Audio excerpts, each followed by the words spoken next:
Gloire à Dieu. Et nous allons parler de la nouvelle naissance ce matin. Vive la nouvelle naissance, l'importance du baptême.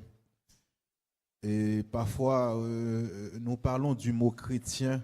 C'est pas exactement ça le mot chrétien. La Bible parle de la nouvelle naissance. Et la Bible est, es-tu né de nouveau?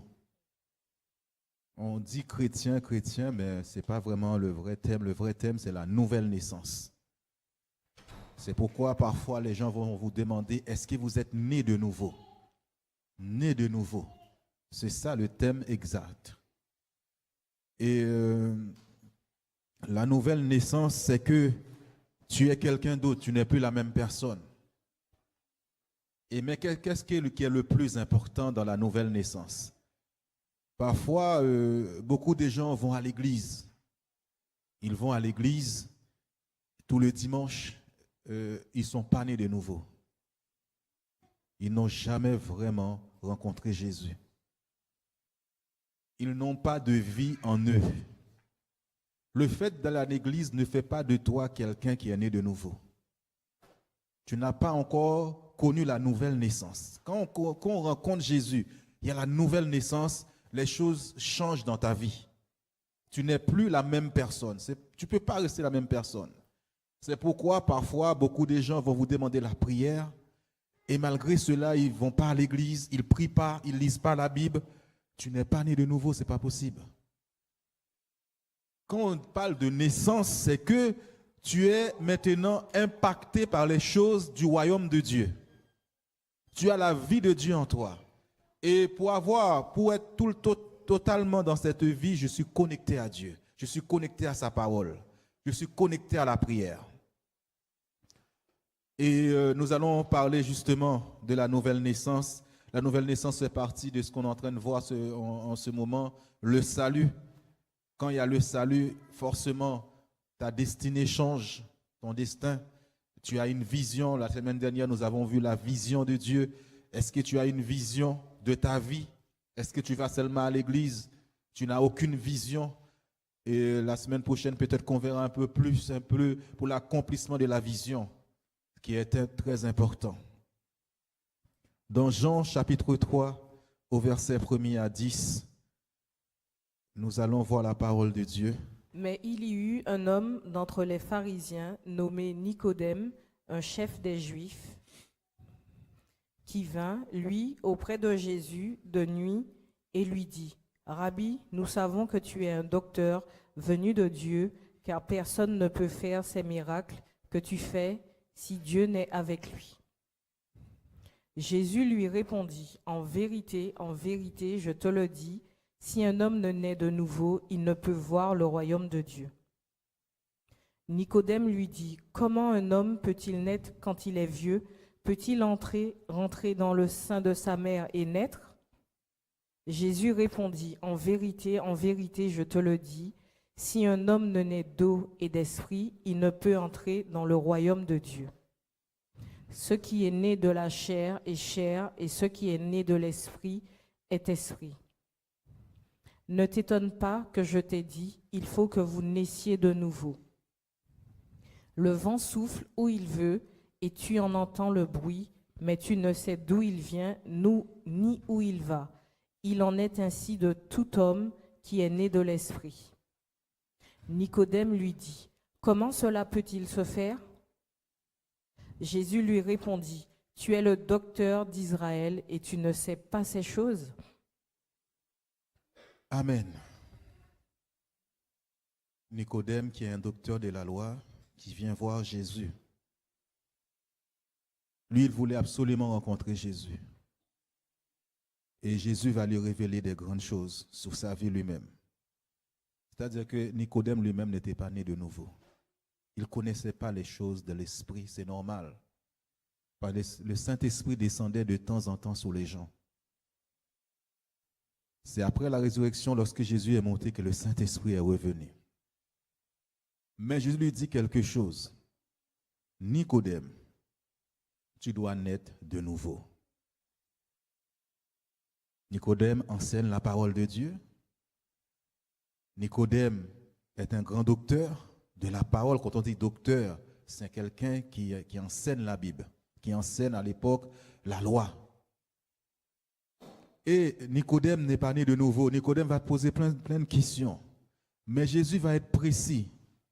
Il dit, tu dois naître de nouveau, d'eau et d'esprit.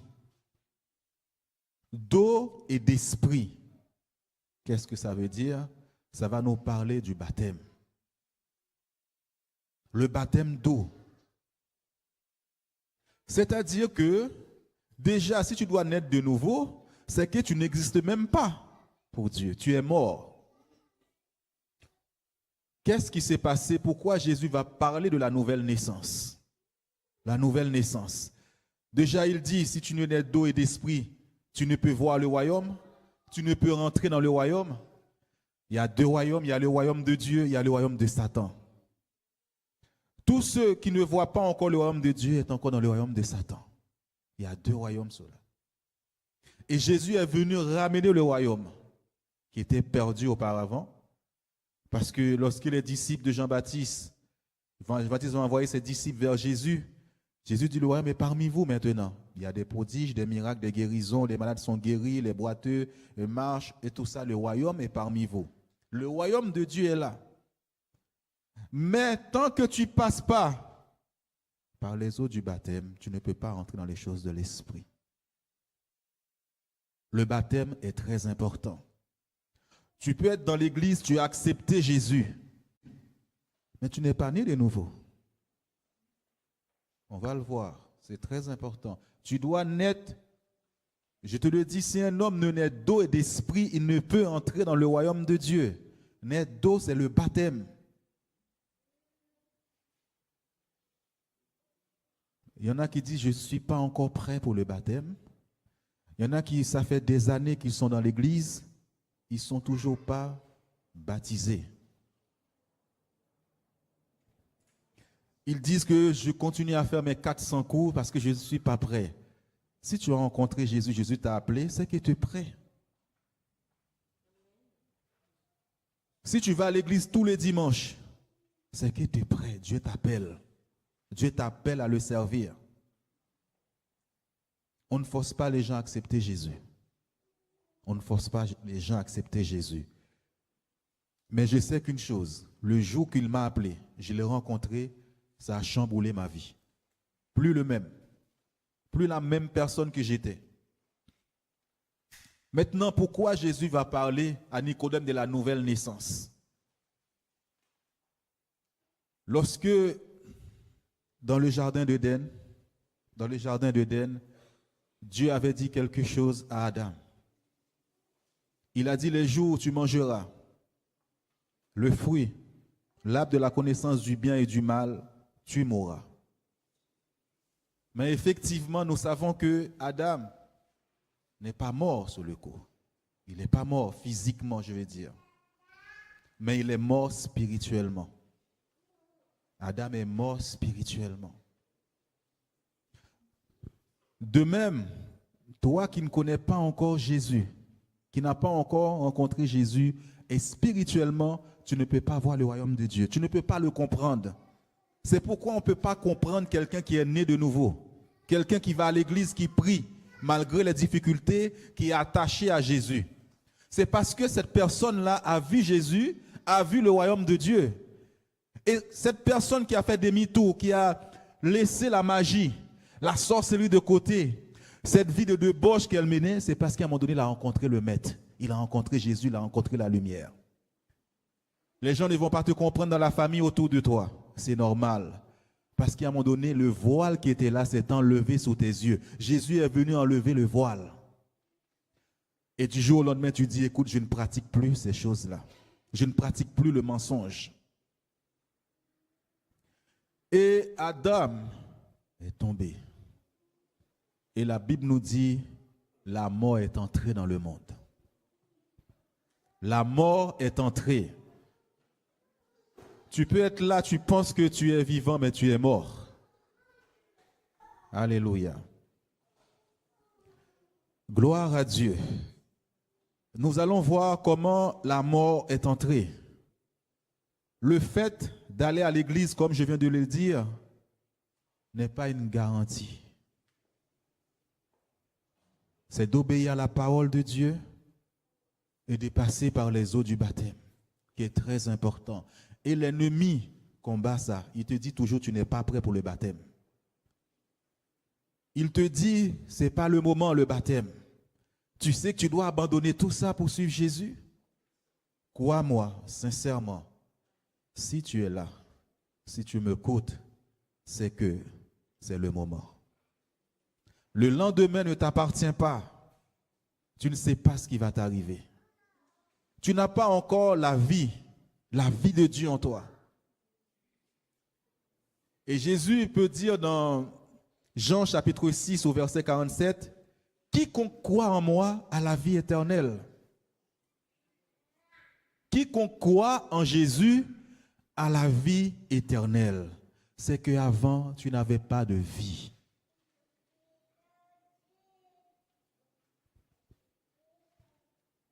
Alléluia. Nous allons dans Romains chapitre 5 au verset 12. Je t'en l'ai envoyé ce matin. Il faut que vous naissiez de nouveau. Tu dois revenir à la vie d'avant, la vie qu'il y avait dans le jardin d'Éden. C'est pourquoi, comme par un seul homme, le péché est entré dans le monde, et par le péché la mort, et qu'ainsi la mort s'est étendue sur tous les hommes, parce que tous ont péché.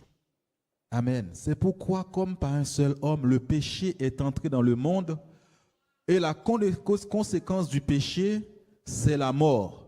Et qu'ainsi la mort s'est étendue sur tous les hommes, parce que tous ont péché.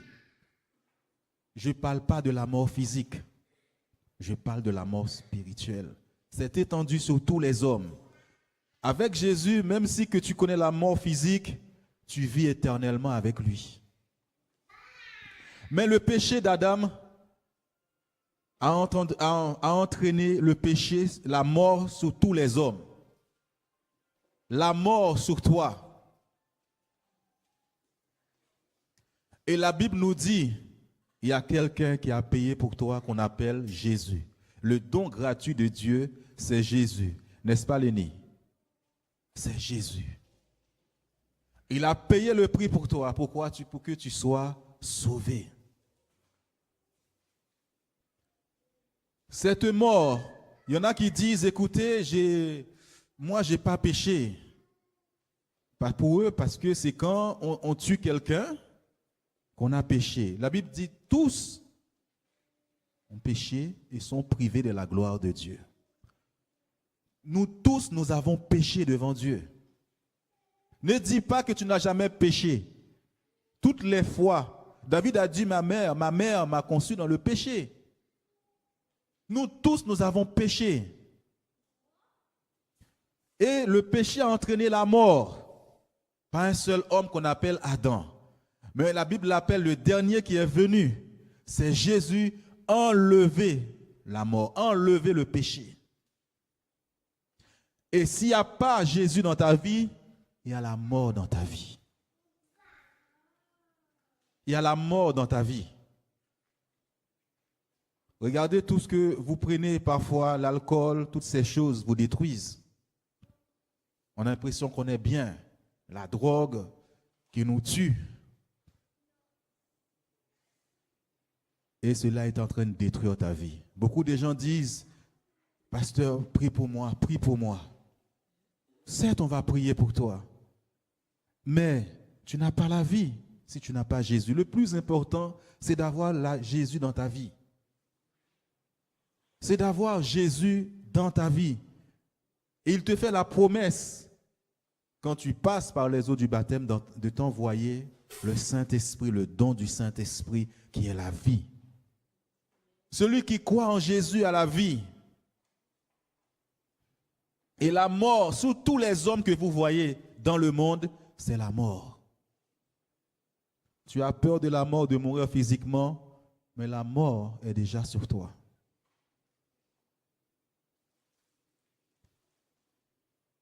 Alléluia. C'est lorsque tu passes par les eaux du baptême que tu reçois cette nouvelle vie. Ne va pas à l'église pour aller à l'église. Ne va pas à l'église pour regarder le pasteur, pour faire semblant que tu vas à l'église. Vous savez, aujourd'hui, chez moi, il se passe tellement des choses, des hommes de Dieu qui s'élèvent pour enseigner vraiment des choses qui ne sont pas la gloire de Dieu. Est-ce qu'il y a des hommes et des femmes qui vont dire, je vais accepter Jésus pour changer cela? On rit de ces choses quand on le voit, mais c'est dangereux pour notre nation. C'est dangereux. Je ne pense pas que ce soit seulement en Haïti. La Guadeloupe, la Martinique, l'Afrique, il y a des hommes qui se sont levés, qui enseignent des choses. Mais tu te dis, mais d'où viennent ces choses? Dernièrement, il y a un homme qui s'est levé, qui a dit maintenant, si tu as un enfant, tu n'arrives pas à le lever, excuse-moi du thème, va faire des choses dehors là, avec des hommes, ramasse l'argent pour élever ton enfant. On se permet comme ça à prendre un micro pour enseigner ça. Est-ce que vous comprenez ce que je viens de dire? C'est-à-dire que va coucher avec tous les hommes. Il dit que c'est la part de Dieu. Waouh! Il y a d'autres choses encore plus graves que ça. Jésus dit, je suis le chemin, la vérité et la vie. Les hommes de ce monde condamnent ça et maintenant l'Église accepte ça. Aujourd'hui, on voit même des mariages gays dans les églises. On voit un homme et un homme qui se marient dans l'Église de Dieu. Et nous sommes dans le dernier temps. La Bible dit, dans le dernier temps, on verra toutes sortes de choses. Et parfois, c'est un homme ou une femme qui connaît la vérité qui va se lever pour enseigner le peuple de Dieu à sortir de là. Et les gens disent Amen, Amen, Amen. Parce que tu ne lis pas la Bible. Si tu lis la Bible, tu vas dire non, ce n'est pas possible ces choses. Où est la moralité dans tout ça? Où est la moralité? Le monde rejette certaines choses, mais l'Église accepte ces choses maintenant. Bientôt, on va dire maintenant, une femme peut se marier avec une femme. Il y a la vie en Jésus. La mort est entrée. Vas-tu accepter la vie? Éphésiens chapitre 2, versets 1 à 9. Vous étiez morts par vos offenses et par vos péchés, dans lesquels vous marchiez autrefois, selon le train de ce monde, selon le prince de la puissance de l'air, de l'esprit qui agit maintenant dans les fils de la rébellion. Nous tous aussi, nous étions de leur nombre et nous vivions autrefois selon les convoitises de notre chair, accomplissant les volontés de la chair et de nos pensées, et nous étions par nature des enfants de colère comme les autres. Mais Dieu, qui est riche en miséricorde, à cause du grand amour dont il nous a aimés, nous qui étions morts par nos offenses, nous a rendus à la vie avec Christ. C'est par grâce que vous êtes sauvés. Il nous a ressuscités ensemble et nous a fait asseoir ensemble dans les lieux célestes en Jésus-Christ, afin de montrer dans les siècles à venir l'infinie richesse de sa grâce par sa bonté envers nous en Jésus-Christ. Car c'est par la grâce que vous êtes sauvés, par le moyen de la foi. Et cela ne vient pas de vous, c'est le don de Dieu. Ce n'est point par les œuvres afin que personne ne se glorifie.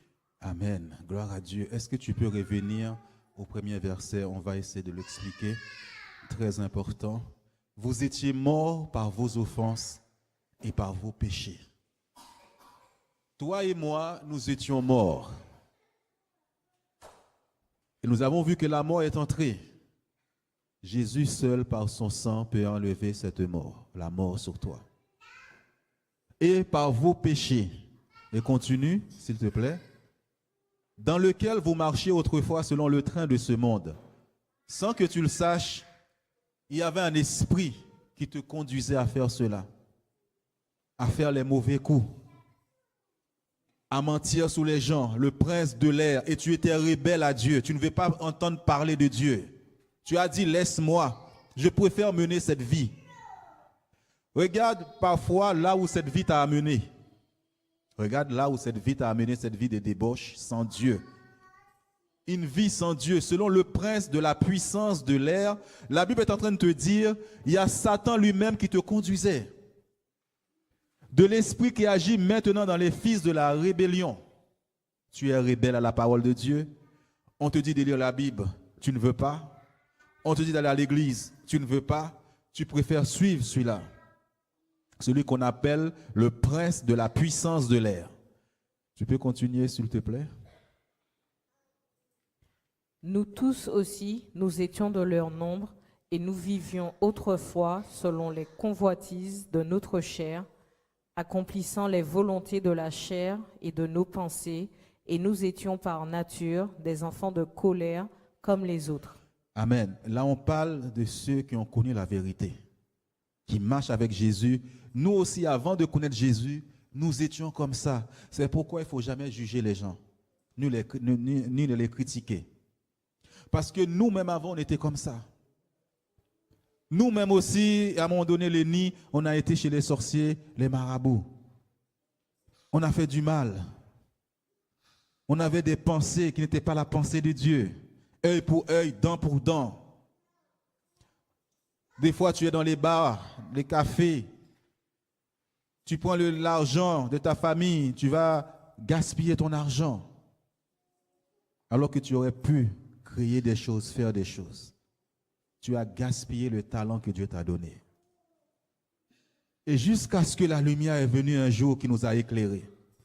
Amen. Est-ce que tu peux continuer?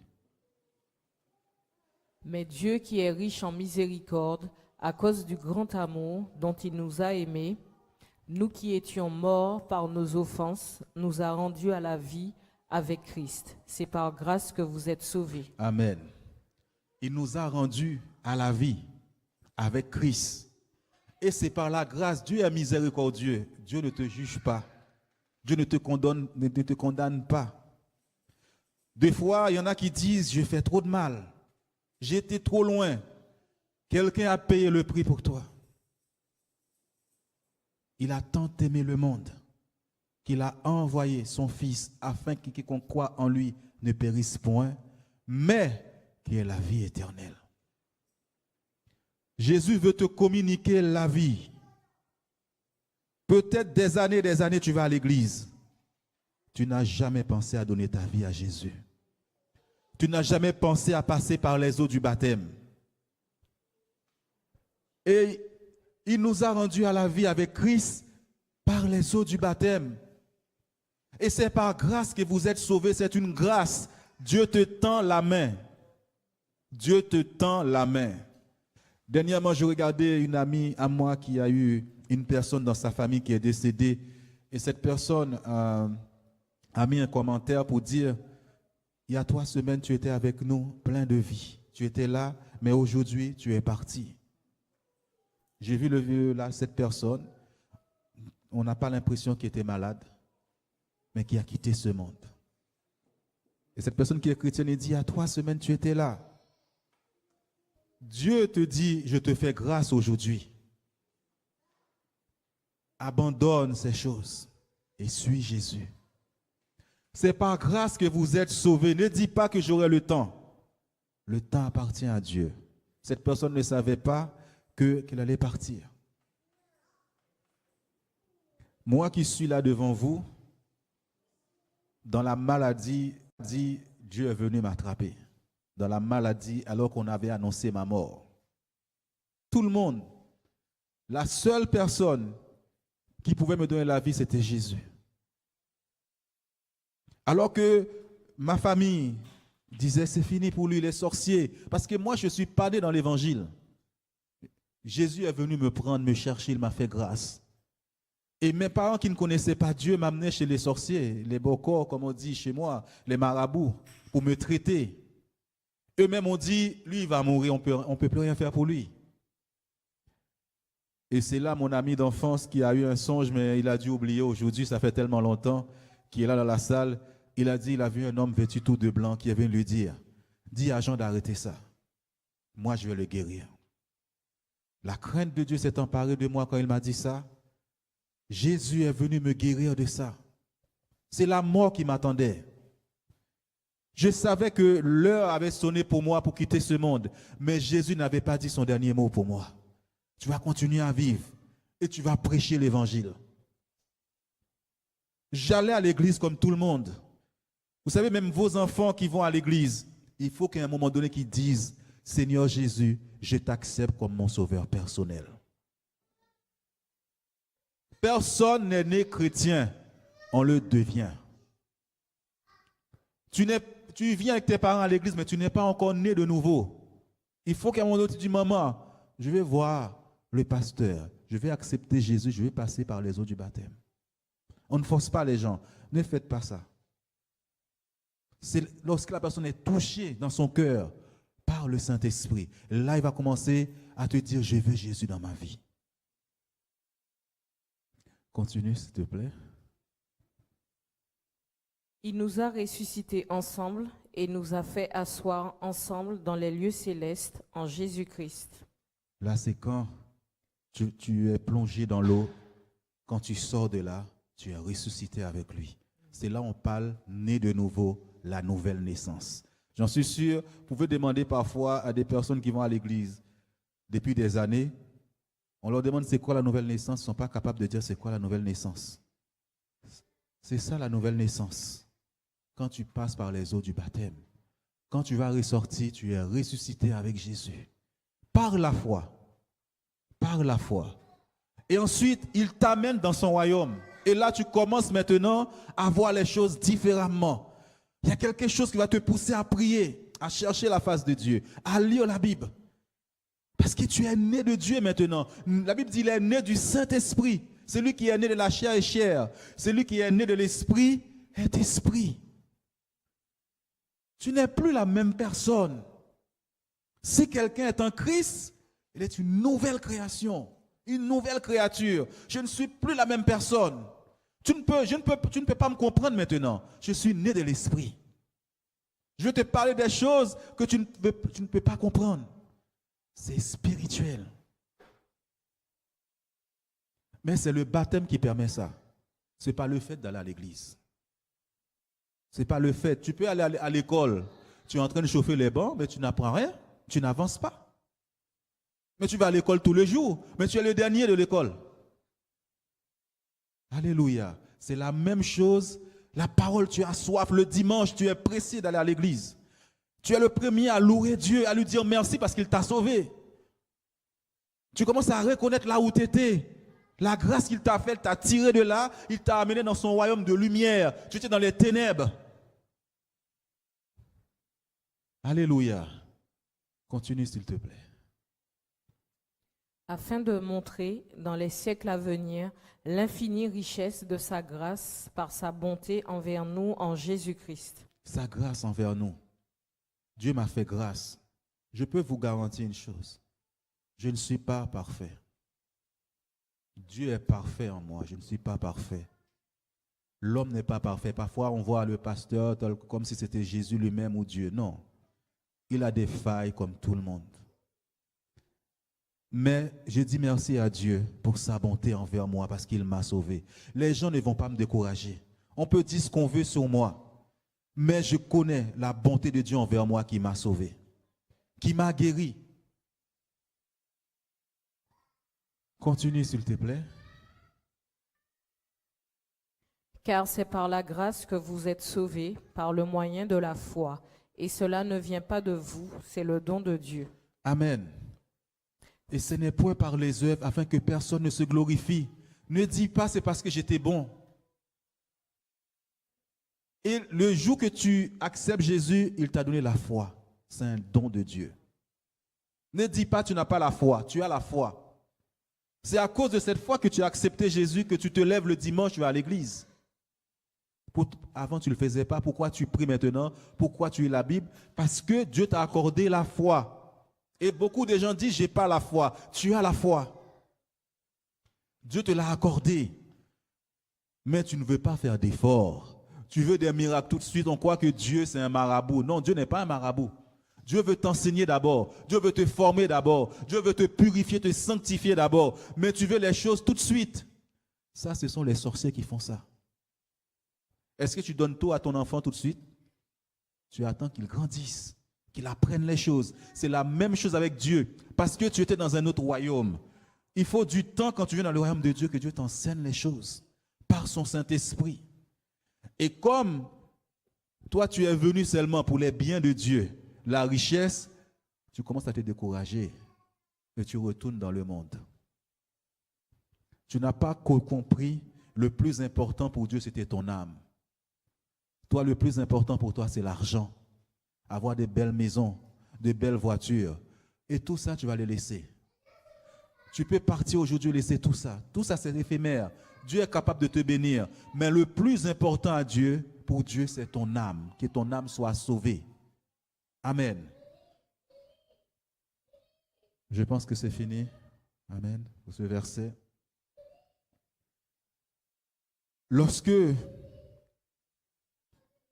tu passes par les eaux du baptême, c'est une nouvelle vie qui commence avec Dieu, par le Saint-Esprit.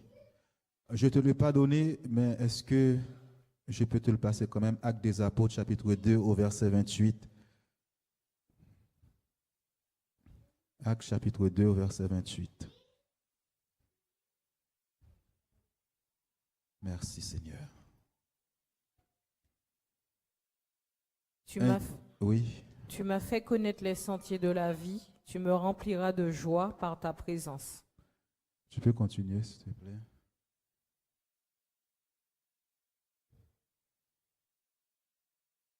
Hommes, frères, qu'il me soit permis de vous dire librement au sujet du patriarche David qu'il est mort, qu'il a été enseveli et que son sépulcre existe encore aujourd'hui parmi nous. Amen. Ce n'était pas vraiment ce verset que je voulais, c'est lorsque Pierre a dit que il faut que vous vous repentiez afin que vous puissiez recevoir le don du Saint-Esprit. Soyez baptisés et recevez le don du Saint-Esprit.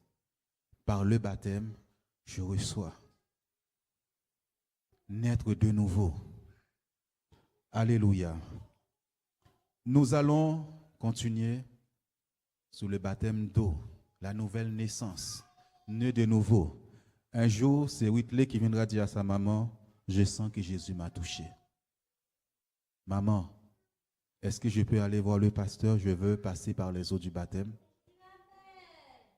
Gloire à Dieu. Ne viens pas à l'église parce que tout simplement on t'a dit de le faire. C'est important. C'est important de passer par la mort, on va l'expliquer tout à l'heure, et la résurrection lorsque tu passes par les eaux du baptême. Une fois, il y a une dame qui était venue dans cette église, on n'était pas dans cette salle à l'époque, et pendant que je prêchais, le Saint-Esprit m'a dit, tu sais, cette dame n'a pas encore accepté Jésus dans son cœur. J'ai dit, mais c'est pas possible, est-ce que je me trompe? Est-ce que c'est la voix de Dieu que j'entends qui me dit ça de cette personne? Je me suis avancé doucement vers cette personne à la fin. Je lui ai dit, je ne sais pas, j'ai eu une pensée. Pendant que je prêchais, Dieu m'a dit de te dire que tu n'as pas encore accepté Jésus dans ta vie. Et cette personne allait à l'église depuis des années. Elle me dit, effectivement, je n'ai pas encore accepté Jésus dans ma vie. Parce qu'on ne me l'a pas enseigné. Je vais à l'église tous les dimanches, mais je n'ai jamais accepté. Je lui ai expliqué dans Romains 10:10 comment accepter Jésus. Et ensuite, cette personne est passé par les eaux du baptême. Je lui ai expliqué l'importance du salut, l'importance d'accepter Jésus dans ta vie, de passer par les eaux du baptême. Alléluia. Maintenant, on va prendre d'abord Marc chapitre 16, que vous connaissez tous. Celui qui croira et qui sera baptisé sera sauvé, mais celui qui ne croira pas sera condamné. Amen. Quand tu crois, tu te fais baptiser. Tu passes par les eaux du baptême, mais celui qui ne croira pas sera condamné. Tu ne crois pas au baptême. Tu ne crois pas à ce que je viens de dire. De la part de Dieu pour toi ce matin. Je ne sais pas, je dis des fois, Seigneur, tu me donnes ces messages, mais toutes les personnes que je vois sont déjà baptisées. Mais nous savons aussi via YouTube, les gens nous écoutent aussi Dieu parle, il passe par qui il veut pour parler. Dans ta maison, tu reçois cette parole. Partout aux États-Unis, au Canada, ils vont entendre cette parole. Amen. Mais le baptême, nous le savons, il faut dire la vérité. Est-ce qu'un enfant croit? Non. Si j'appelle mes enfants qui n'ont pas encore 2 ans, ils ne peuvent pas croire à ce que je suis en train de dire. Ils ne m'écoutent même pas. Est-ce que je peux baptiser cet enfant? Non. Il dit celui qui croira. Est-ce que ton enfant que tu as baptisé, il n'avait pas encore 1 an, est-ce qu'il a cru à la parole de Dieu? Non. Pourquoi tu l'as baptisé? Parce que tu es né dans la tradition. On t'a enseigné la tradition et tu crois à cela. Mais l'enfant ne sait rien. On a juste jeté de l'eau sur l'enfant. Mais ce n'est pas la Bible. Ce n'est pas la Bible. C'est pourquoi, lorsque vous allez à l'église, lisez la Bible. Parce que moi, je peux vous raconter des mensonges. Si tu ne lis pas la Bible, comment tu peux comprendre celui qui te raconte des bêtises? Lisez la Bible. Et dans ta maison, lis-la. Tu as baptisé ton enfant, mais ce n'est pas le baptême selon Dieu. Jésus lui-même s'est fait baptiser à 30 ans. Le 8 jours, on l'a présenté au temple. Pourquoi on ne l'a pas baptisé pendant les 8 jours? Non, on l'a présenté. Ton enfant, tu le prends si tu veux. On peut le présenter à l'église. Mais on ne baptise pas un enfant. Le baptême qu'on t'a fait quand tu étais petit ne sert à rien parce que tu ne le savais pas. Tu ne sais même pas quel jour on t'a baptisé. Tu n'as aucune conscience de ce qu'on a fait sur toi. Parce qu'on parle du baptême d'eau qui est très important. Très important. Vous prenez vos enfants parce qu'on vous a dit c'est comme ça, c'est comme ça. Ce sont des traditions. Il y a des choses qui sont entrées dans les églises, ce sont des traditions qui ne sont pas bibliques, qui ne sont pas écrites dans la Bible. 1 Pierre chapitre 3, verset 21.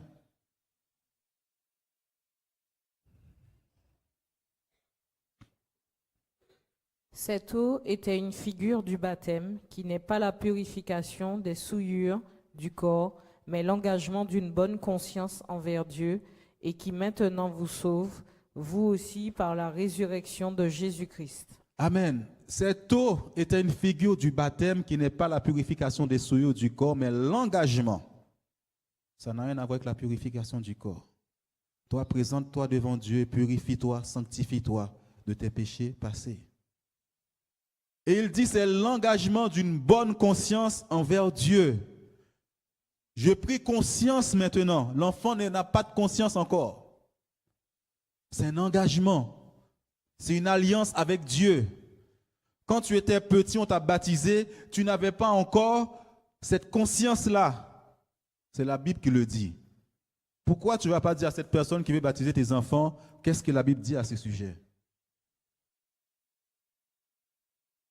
Vous savez, même si on le pratique partout dans le monde, et nous savons que quand on a été colonisé, quand on a amené l'esclavage, on nous a enseigné beaucoup de choses qui n'étaient pas bibliques. Ça, nous le savons. Même quand vous regardez les films sur l'esclavage, on nous a appris la Bible, il faut respecter ça, il faut faire ça, et ce n'était pas biblique.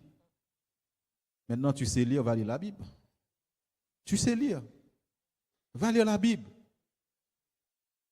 Tout ça, c'était pour nous garder dans l'obscurité, dans les ténèbres.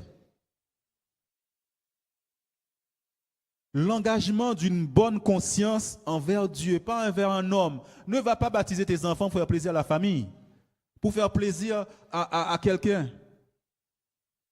Tu baptises. Ce n'est pas toi-même qui vas baptiser l'enfant, c'est l'enfant qui décide à un certain âge. Il dit, je vais accepter Jésus, je vais me faire baptiser. Ce n'est pas toi. C'est un engagement personnel. C'est lui après qui va suivre son chemin avec Dieu. N'oblige pas quelqu'un à suivre Jésus.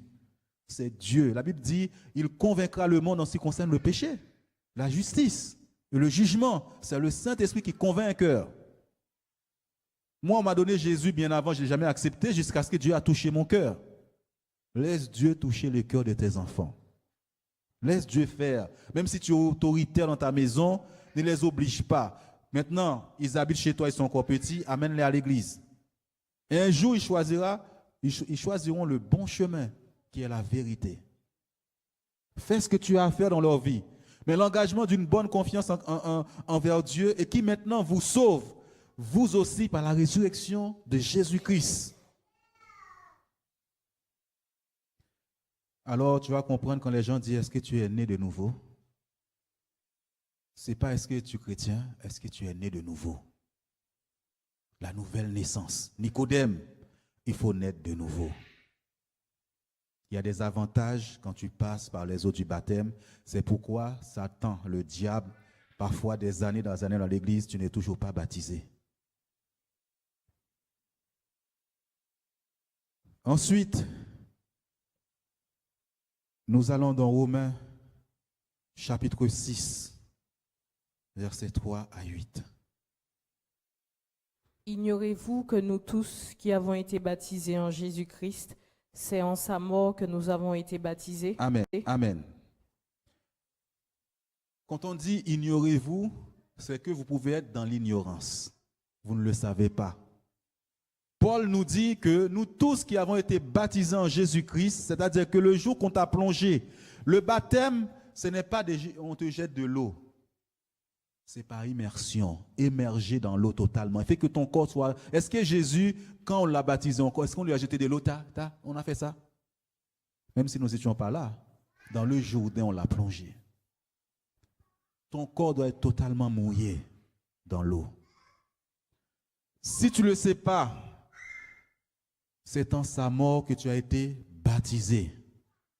Toi-même, tu es mort ce jour-là, spirituellement. C'est là qu'on va parler de la nouvelle naissance. C'est là que tu vas être né de nouveau, par le baptême. Ensuite, qu'est-ce qui se passe? En la mort de Jésus, nous avons été baptisés. Et la suite? Nous avons donc été ensevelis avec lui par le baptême en sa mort, afin que, comme Christ est ressuscité des morts par la gloire du Père, de même nous aussi nous marchions en nouveauté de vie. Comme nous sommes ressuscités avec lui, nous avons été mis à mort. Lorsque nous sommes sortis de l'eau, ressuscités avec lui, nous amenés dans les lieux célestes avec lui, nous marchons en nouveauté de vie. Alléluia. Tu n'es plus la même personne. Ne fais pas comme tout le monde, parce que lui s'est fait baptiser, je me fais baptiser. Mais c'est important le baptême. Si on t'a baptisé quand tu étais petit, ce n'est pas le vrai baptême. Tu dois connaître le vrai baptême en Jésus-Christ, d'un engagement avec Dieu. Avant, tu avais des alliances dans le monde avec Satan, avec les sorciers, les devins. Aujourd'hui, il y a une alliance avec Jésus-Christ par son sang. Par son sang. Pour terminer ce message, là, c'est le message des bases sur le salut. Il y avait un homme de Dieu qui était envoyé en Afrique. J'aime bien ce témoignage, il y avait des missionnaires qui étaient partis justement évangéliser l'Afrique. Et puis cet homme de Dieu qui est lui-même africain, et lors d'un séminaire, il était en train de prêcher, il a fait un appel. Il a fait un appel pour les gens qui voulaient accepter Jésus comme leur sauveur personnel. Et il était étonné de voir que ces mêmes missionnaires-là se sont levés pour accepter Jésus. Ils viennent te donner Jésus, mais ils n'ont jamais encore accepté Jésus dans leur vie. Ces missionnaires se sont levés. Ils ont été envoyés partout. Des fois, je les vois quand je vais chez moi. Des fois, tu peux être dans l'église, tu n'as pas encore cette vie avec Jésus. Et l'homme de Dieu lui a dit, non, mais pas vous. Ils disent non. À travers l'enseignement que vous venez d'apporter, on s'est rendu compte qu'on n'avait pas encore rencontré Jésus. Et nous voulons l'accepter maintenant dans notre vie. Ce matin, là où tu es, je ne connais pas, je ne sais pas quelle Quel est ton état, ta marche avec Dieu? Je ne sais pas, peut-être que tu ne l'as jamais rencontré aussi. Toi qui m'écoutes, qui vas écouter ce message, peut-être que pour le baptême, tu viens d'apprendre quelque chose. Tu pensais que tu étais déjà baptisé parce que quand tu étais petit, on t'a baptisé. Ce matin, il est temps de revenir à la parole de Dieu, qui est la vérité. Là, je vais vous conduire dans une prière de repentance. Et si pendant que je prie, peut-être qu'il y a des personnes dans cette salle, à travers ces paroles, qui n'ont jamais donné leur vie à Jésus, c'est le moment de dire, Seigneur, je vais te donner ma vie. Là où tu es aussi, c'est le moment de dire, Seigneur, je vais te donner ma vie. Ou bien si tu n'es pas encore baptisé, c'est le moment de réfléchir, même les plus jeunes, au baptême. C'est important le baptême dans ta vie.